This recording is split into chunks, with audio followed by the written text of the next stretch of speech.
Hey, what's up everybody? My name is Jeremy and I wanted to give you a rundown of my RED Raptor build on the DJI RS2 gimbal. Before I put together this setup, I was contemplating buying a Movi Pro or a Ronin 2 because I know they're both fantastic gimbals and would do the job, but they're also like around $8,000 each depending on the package you get. So I wanted to make the RS2 work, and fortunately there are options.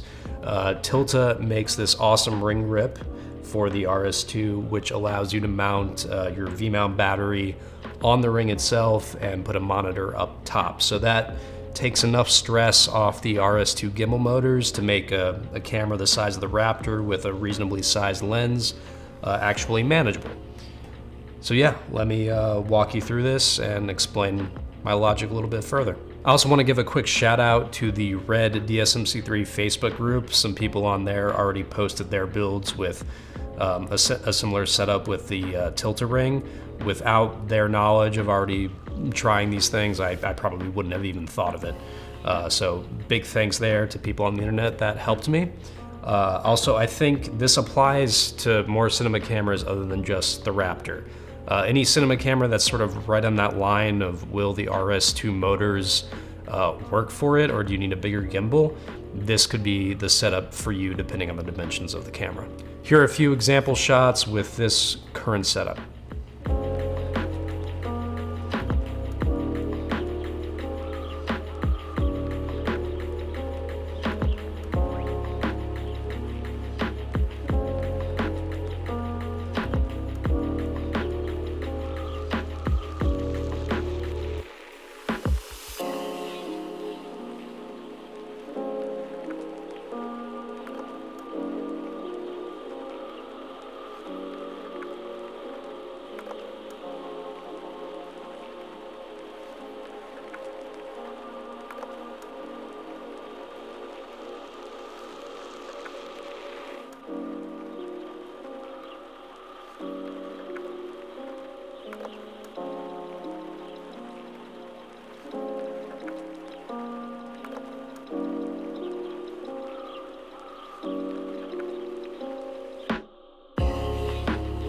So I managed to balance everything just fine with this setup, but it didn't come without its challenges.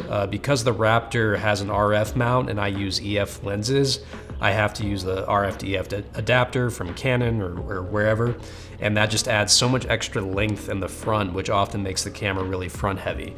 So I tried the Canon 24-70 on the RS2 and it wouldn't balance properly. I got it close, but it wasn't quite there.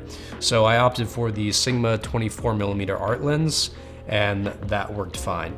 But the point is, you're really gonna wanna use compact prime lenses, whether they're cine or still photography.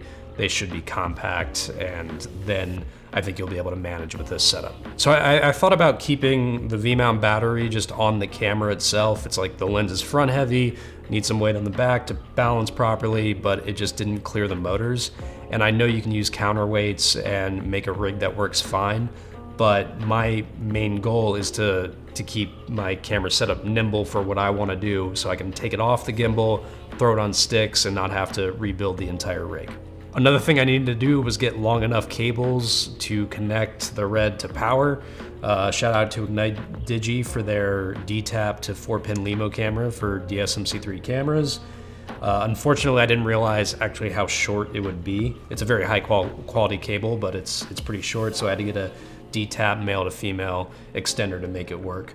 And then I had to buy RED's small HD proprietary USB-C cable to connect the small HD up top there. But it all worked in the end. Just a lot of money on cables, but what are you gonna do? So for mounting the camera to the RS2 gimbal, I have a quick release setup going. It's a lot more efficient when you're trying to go from the RS2 to sticks, but it's a lot harder to balance, unfortunately. So that'll be up to you whether you want to go the quick release route or just the standard DJI plate directly onto the Raptor. One significant downside I should add is I can't really balance the gimbal properly while it's on the ring. So before I put it on there, I keep it on the standard RS2 mount that just sits on a table, and then I do all the balancing there and then throw it on.